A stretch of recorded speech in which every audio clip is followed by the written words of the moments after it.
c'est déjà bientôt la fin. Salut, moi c'est Léa et en ce moment je voyage seule au Japon. Bienvenue dans l'épisode 9. C'est mon deuxième jour à Tokyo après avoir passé une semaine à Kyoto et honnêtement, je suis toujours assez intimidée par la grandeur de cette ville. Du coup, pour mon avant-dernier jour, j'ai décidé de m'extirper de la ville. Direction Enoshima. C'est une petite île au sud de Tokyo, à 1 heure de train. J'avais un peu l'impression d'être à la mer du Nord finalement. Il y avait de la plage, du surf, des bons trucs à manger. Je sais ce que vous voulez me dire.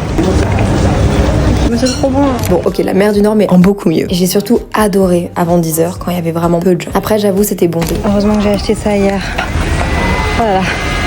Oh là là. J'ai vraiment beaucoup marché, j'ai vu la mer. D'ailleurs, pour la petite anecdote, c'est drôle. Juste avant notre rencontre, mon amoureux s'entraînait ici, dans cette même ville au Japon. Puis j'ai été à Kamakura. C'est 20 minutes de petit train. Et j'avais très envie de tester Inis, un coffee shop de specialty coffee, pour boire un ice pour over. Et c'était juste excellent. Puis j'ai passé la soirée à Tokyo, j'ai mangé un udon. C'était trop bon. Regardez-moi cette beauté.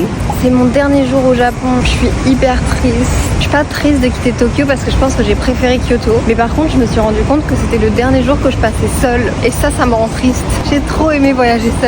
Je me souviens, il y a 10 ans, quand on a quitté le Japon avec mes parents, j'ai pleuré. Ma maman m'avait dit « Mais tu pourras toujours revenir, Léa, un jour quand tu seras grande. » Aujourd'hui, je suis grande et j'ai passé 10 jours toute seule au Japon. Pour cette dernière journée, je me suis fait un marathon des cafés que je voulais faire avant de partir et un tour des magasins et papeteries d'où je voulais ramener quelque chose.